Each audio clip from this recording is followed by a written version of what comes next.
Well, I've been driving for a few hours this morning. Been a fine drive. A lot of cool scenic farms and old houses and stuff I got to see. I'm starting this trip off with a pretty special visit.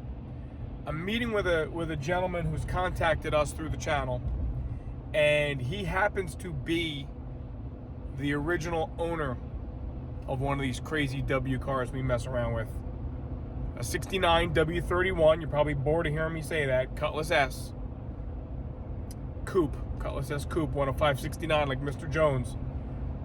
But again, this gentleman bought this car brand new, and we're gonna meet with him. I've never met him, and he's been gracious enough to invite me to his home on my way to the big trip. And this is actually step one of the big trip. I figured I'd incorporate all of this into one big pile of awesomeness. So, I'll be there shortly, and I'm sure we're gonna take some video there. I don't know how comfortable he's gonna be on camera just yet, but we're certainly gonna look this car over. I'll give you some breakdown of what's there, and it'll be very cool. See you in a bit.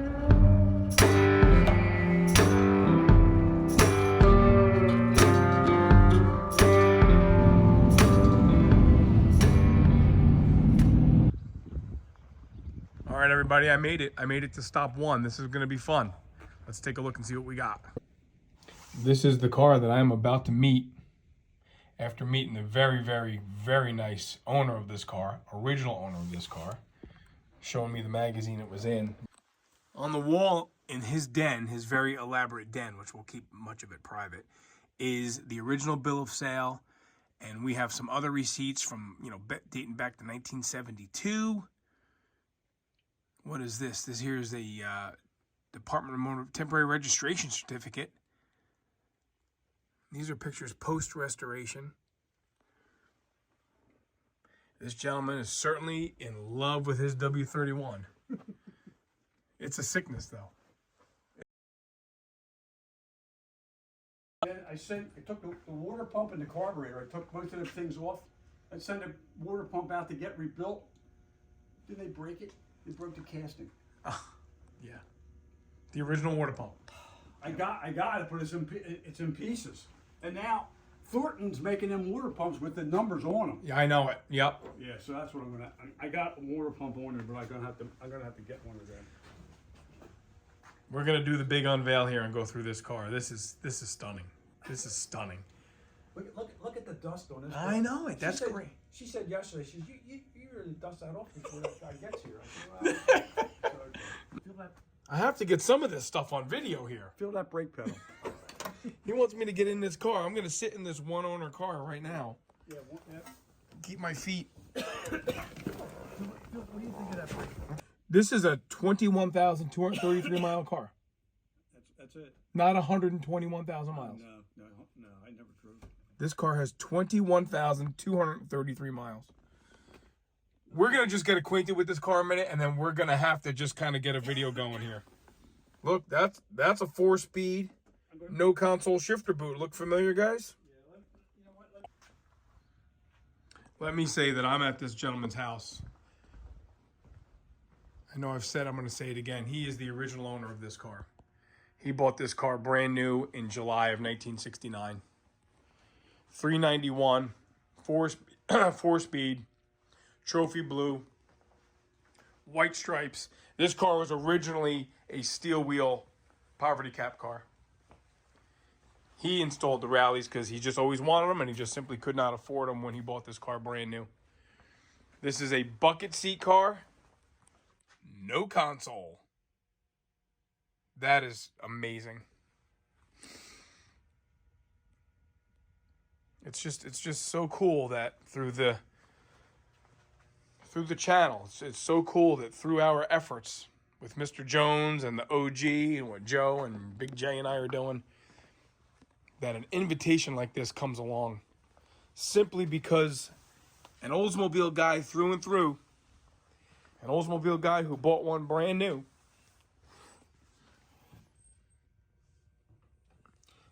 has acknowledged us and thought that we were worthy enough to come take a look at his car. It's just very cool. All right, let's get back to visiting. had that seam seal? Or What they something? would say years ago is that the trunk would sound tinny in a W car because there was no sound deadening in the trunk. Okay, all right. That's really a little bit of a malarkey because I've had a couple Cutlasses and my daughter's Cutlass convertible, and they just sound like that anyway. See, I still have it up here. Yeah, we're commiserating about how we don't throw anything away and we keep stuff. You can't throw anything No, away, even you if keep it's doubles bad. and triples, right? Even if it's bad, away. even My wife yeah. says you can't just throw that away. I said you can't. You throw everything away? Good for you. That is, I want to learn that No, I someday. saved everything for my Corvette. Yeah, 06D, 4th week of June, 9:30. That's black buckets. 5151, upper lower, trophy blue, upper lower. That means no vinyl top, no two-tone, and you don't have a color code for the stripes. And when I ordered this car, I ordered it with a bench seat. You ordered it with a bench seat. I ordered it with a bench seat. I said I wanted a bench seat 4-speed car. Yeah. Because that's rare.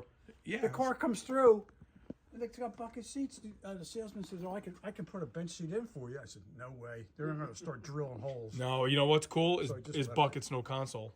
Yeah. That's very cool. So I just left it. Yep. The So, stripes on it when you and bought that, and that's yeah. and that's where you'll see 930 here. 930 is black vinyl buckets. Yeah, they're original. Yeah, all the sheet metal and everything in here is original.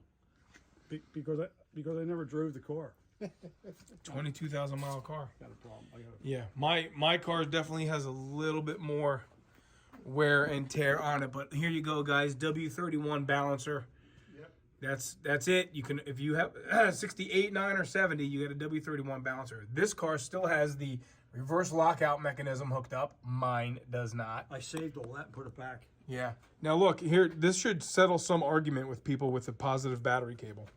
A lot of guys refer to the 1970s and they'll say, "Oh, if you have a stick shift, that cable's supposed to be on the intake." Right. Yeah. That is incorrect for 69 small blocks. It runs along there on the 30. Yeah. On a 30 is a big block. Yeah. Yeah, but on a small block stick, it is supposed to be here and down that vertical tube. If it was an automatic, it'd have the horizontal tube. And these clips here, you couldn't get these clips. So I told Mike Fusick, I said, "Mike, do you have these?" He says, "Well, send me a clip and then I'll start making them." I said, "Okay." So Yeah. that's what I did. Now my car, the horn relay, Yeah. is right here. Really? Yep. How'd Erroneously. it get all the way over here? No idea. It's been there forever. Not supposed to be there. I'll So show your you. car's in the I'll show you. trailer? Yeah, my car is in the Is it original? A lot of it is. A lot of it is, but it's Because he's the third or fourth owner? fourth owner. Fourth owner, yep. Man, this is cool. How about firewall tags? You have stamps all over the firewall? Nothing was on that firewall. KKs, GGs, WRs. Yeah, see, guys? Nothing. We have this W-31, my W-31, the Mr. Jones W-31. Nothing. Yeah, There's no stamps. I mean, if you want to put your the stamper man was on. if you want to put your kid's initials on the firewall, I mean, go for it. But Yeah, when I see them, the guy said, "Where's all the stamps?" Yeah. There was no stamps on there. I would have took a picture. now of it look, and put them back. I just did this on my car because Alyssa's car, my daughter's car, the upper flange on this grill separator, this grill filler, Right. is black. Really? Yeah, it's supposed to be. Is- Yours is. Let me see what you're talking about. That's okay. I love to listen to guys talk about cars. Yeah, it's Then you should log on to our YouTube channel because I won't shut up. I'll tell you what, I know there's a 20. You know, a lot of stuff was still like So brand new. So you didn't paint that grill filler. It was like that. Yeah, no, I didn't touch anything. Here's a question I have for you. And all these are all broken. We have a 4-row radiator. Yeah, I just put a new one. I got the old one back there. It rotted away. But it was originally a 4-row radiator because Oh, it's yeah. a 391. Yeah, oh yeah. And Fan- it never ever gets anywhere near overheating. Fan clutch originally, Yeah, oh yeah. no fan shroud. No shroud. See, so there's a whole different combination. No shroud. Because in 1968, when they started the Ramrod package, they all had 4-row radiators. Right. But some of them had shrouds, didn't they? So here's the deal. In 1969, you could get 342s. You could later in 68s. They did change that. They said you couldn't get 342s in 68s. Later in the production run, they did offer 342s. The actual, I guess, understood rule now is, although I'm being corrected, 391's got 4-row radiators. That did not mean you got a fan shroud. Well, I ordered heavy duty cooling. Correct. And heavy duty cooling, one would think, came with all the that cooling. all that cooling accoutrements. stuff. Yeah, exactly. Yeah, yeah. But you can actually go all the way down with a 3. So now my car, 69 F85, Rich will tell you, and we're going to try to get this information from Jeff. 342, which would have meant 3-row radiator. Okay. So can you imagine this car in Florida? 3-row radiator, no shroud, no clutch, fixed fan. Would have No been drive. heated up all the time. No drive. I put a fan clutch. Rich put a fan shroud in from a 68, and it's got a 4-row in it. The thing runs cool as a cucumber, and Yeah, I this am always not did. easy on it. Now, can you tell they're newer? You could tell. Yeah, they're newer. yeah. But I got the old ones up top. yeah, but this is all that's really available. I have these. Yeah. I have these, and you have the correct PCV valve that comes up and underneath the air cleaner. I changed that on mine. Mine's horizontal years ago. Yeah. I mean, this really, this is a poor design here. This battery should have been in a trunk, like a W-30. Like a 66, yep. Or 60. Yeah, exactly. This is too much for All this. jammed up. Yeah, it's too much. The name of the channel is the Auto Refinery. Okay. Yeah, and Look it up. it's just over a year old. The channel's just over a year old. You gotta look that up, Robert. So, I'm here with this very, very gracious, very, very hospitable original owner of this 1969 W-31. And Pat, I gotta ask you, can you tell everybody why you ended up with a W-31? Not a Z28, not a Boss 302. What I had was I had a 49. I had two 49 Oldsmobiles, but the last one I bought a 57 Olds that was junk, and it took the motor out of that, and that was the J2 motor. I put tri-power into a 49 Olds, but I said to my father, this car is really not that fast. So I said I need something a little faster. So that was sort of it. The guy where I was working at a repair shop. When I was in high school, I would work there. I would go to school, and then half the day I would go to work. And I was sort of working under him, and he says to me, "Well, everybody had Chevys, and even he had a Chevy, but he was an excellent mechanic." Well, I learned to drive on a 55 Olds, so I thought I really like those mobiles. I said, no, I like to buy an Oldsmobile. So he says, you got to buy this small block revs like a Z28. Everybody knows what a Z28 is, but nobody knows what a W-31 is. Right. So nobody knew even back then. No. When I placed the order for the car, you know what? I have to get up and look at this, the order sheet. Yeah, Raymond P. Scott. It's in Wynwood, PA. Believe it or not, they were Oldsmobile and Rambler. Okay. It was like it's probably 3 or 4 miles from where I had my shop in Ardmore, PA. Yeah, where I had my repair shop. And the date was 7/15/69, and the salesman said this will be the last car he can order at this later date. Yeah, I didn't really know. I mean, who the hell knew? I was 20 years old. I didn't know. I just went and ordered a car. I knew I wanted that motor with the ram air, and I really wanted to buy an F85 like you had, But well, I'll move up a little bit better and have maybe a little, a carpeting in there and door handles. A little bit I know. I should have bought the F85, which is even rarer, Yeah, but again, like I told you, if it was a Cutlass S Post, that's twice as rare as my car. That's a 1 of 106. Mm-hmm. Yeah. Which I didn't know. I just knew it. I wanted a bench sheet so my girlfriend could be close to me, and it came with buckets. Yeah, it was already charged all out. So I said, well, I guess I'll keep her close to me. So I married her.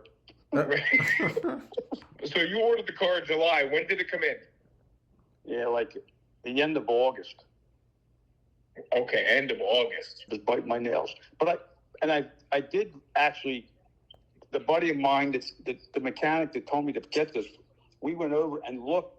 We would go over and look at the car if it came in, And it finally did come in, and it was like in the back lot of the dealership, and the let's see, I can't remember exactly. I think it was the left front fender was scraped, and they had to fix. They made some kind of story because they didn't know I already saw the car, and they fixed that before I got the car naturally. Yeah, I mean, a minimal thing, and you couldn't see it. They blended it perfect, whatever they did. But I had to climb. I actually had to climb over a wall to look at these cars. I climbed up over a wall, and they had them in the back lot of the dealership. That dealership is still there. It's a Nissan dealer now. Same building.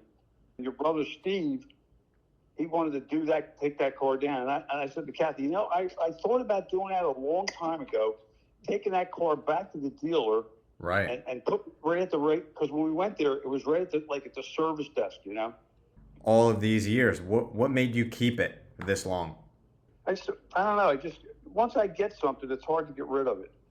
I even kept my wife for 56 years so far. I just sort of knew, I thought, this car, the rare of God, I thought, I don't really think I want to ever get rid of this car, So that just did.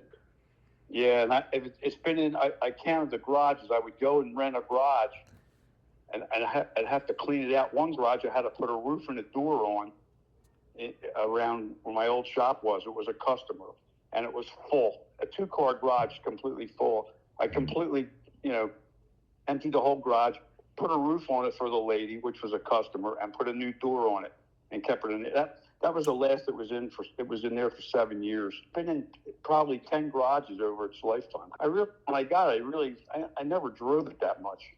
Your brother got in it, and it said 21,000 miles. He says, that's 121. I said, no, it's 21. I think I washed it 3 times a week. My father says to me, you're going to wear the paint off of that car. He even gave me his garage. He took his car out of his garage where I lived in Upper Darby, and not too far from where I worked. Probably where I lived and where I got the car was only probably 6 or 7 miles away. He bought his car there. He bought 2 cars from that dealership.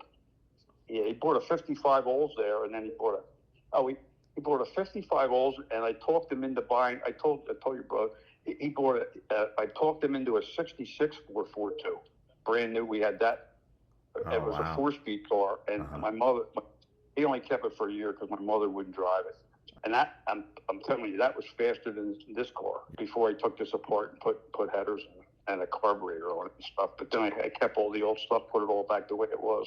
Did you by chance have the same salesman at that dealership when you bought yours? I'm sure he's gone by now because he was old then, so he's got to be Mr. Smith. He's gone. In fact, he left that dealer and opened a used car lot in Westchester, which is probably I guess 10 miles from here. And I at one time I figured, when I get this car all done, I'm going to take it out to him. But people, it's like, you do a car and you think, oh my God, this is great and all, and you take it and show it somebody, but they can't, if they're not into cars, they don't really appreciate it. So what year did you graduate high school? 68. 68, you were out of high school. And you went in the military, you went in the Navy when? In 70. And then I came out in 76. And you left the car home with your mom and dad. Yeah, it was in a garage. I always had it rented. I always found a garage for it. Okay. Like I said, it must have been over a period of all these years. It must have been in 10 different garages. It was always undercover. It was never outside. I never left it outside. I was in the reserves. You had to do 1 year active. 1 year before you went in active duty. I went on active duty in 71, and I went all over the Med and everything. We had a couple Med cruises, and then I came out in 73. Okay. And then you had to do 3 years of inactive service. So that's how it worked. And then in 76, I finally, came out completely. In fact, when I came back from a Med cruise, I went away a month after I got married. So it was in July. Got married in June, and I went on a Med cruise July 27th, 1972. 72. And when I came back from that Med cruise, it was 6 months later. Kathy and one of my best buddies, his wife, she drove that car down to Virginia and picked me up. Would that have been the longest drive down? The longest drive that car went on? No, we went to her sister who lived in Ohio, maybe 6 or 7 hours. I mean, that definitely wasn't a car to drive on the road. 391 gears, I'm thinking, holy Christ. It's only got 21,000 miles on the odometer, but the motor, when you drive that kind of distance with that rear, it's got 50,000 miles on the motor. Yeah, when you're doing 65, the thing's revving up over $3,000. I'm trying to think how high that. Oh, yeah. It's just there's just no way that car's a road car. It's only made for one thing. My father told me, he said, whatever you do, don't take that car apart. Well, the guy's name was Bob. He was, like I said, he was an excellent mechanic. So I bought the intake and the carburetor, and I had it sitting in my bedroom on my chest of drawers for maybe a month before I got everything all together. And then I probably maybe a month or two, and took it apart. Because the place where I was learning to be a mechanic and all, they even had a distributor machine, an old Sun machine, Right. Took the distributor out, recalibrated that, everything you could do to go fast, 1983. Yeah, 83. And if I really knew better, I really shouldn't have stripped the car and painted it, because it was in really good shape because it was never outside. But it's got lacquer on it, and it's the right paint. Mm-hmm. Oh, I only took it to one in New Jersey. That's the one I was at, Parsippany, with both cars. Yeah, I took both cars, and that's when the guy told me the mirrors on my car were wrong. I said, well, that's okay, but I bought the car brand new. That's what was on there. That's the only one that I was to a lot of nationals, but we just went. Even I was to California, but I never took. I only took the car to the one. Yeah. So you just restored it to have it for yourself?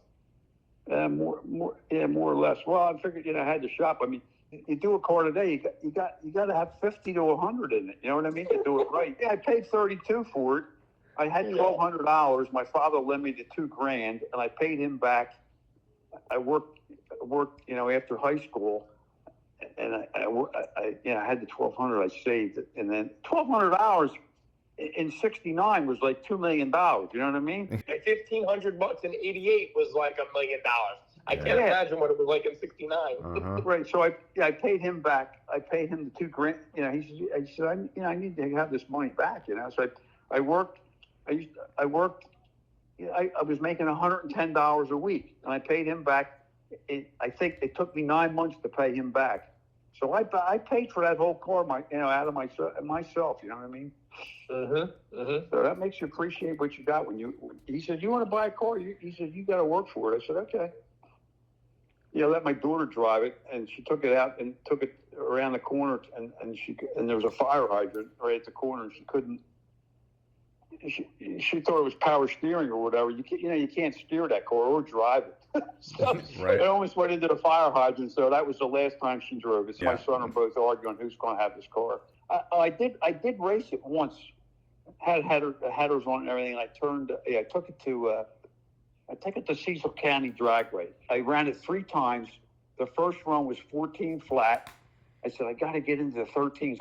I put a set of slicks on it. I had slicks on it, the headers, the high rise, the Holly, and the best I turned was 105. It was 1387 or something like that. And then I turned another 14 or so. But I had the time slips. And I had no clue what I was doing. I mean, I just, I opened the headers and drove the car. I was never at the drag. I was at the drag strip before, but I never drove a car. You know what I mean? Guys are coming out of the hole at $5,000. I'm thinking, holy shit, you gotta break something. I think I came out at 3, and that was too much for me because I just can't. I said, if I had a car to race, I wouldn't be any good because I just can't. You're gonna break something, and then what do you do? I had to know what that would turn, because we were back and forth with the timing, and nowadays I'm not even afraid to drive it unless you put gas in it to cost you $20 a gallon because you're going to wind up putting a hole in the piston from the timing, You know, yeah, you got to run octane booster and all that, but you know, it's like nothing different than having a horse. You know. Yep. You know, there's just all kinds of work, and you may get a chance to take it for a ride every once in a while, but that's about it. So I just lift up the blanket, look under there, and put it. It's like, listen, I told everybody, every car guy I know about our story with you coming down. I mean, it was just great, so good. It was just unbelievable. Well, I was telling Joe about it. I mean, I was smiling ear to ear when I left there. What a great time it was to have met you. You know, and Well, I kept seeing, you know, Steve working on this car, and I'm thinking, I gotta somehow talk to this guy. I said to Kathy, how am I going to talk to this guy? She said, well, is there a number somewhere? So I kept looking, and I kept seeing, and then I said, the oil refinery. I called. That's when I got a hold of you, Joe. Yeah. And he said, oh, well, I'll tell my brother. I thought that. 5 hours later, he calls and I talked to him for an hour and a half. and we're having lunch, and Kathy was saying, I didn't think you were ever going to call him. You know. No, it was we're just regular dudes that like the same kind of car, and it was you know it attracts like-minded people, you know. Yeah, you guys have got to come back down here somehow, though.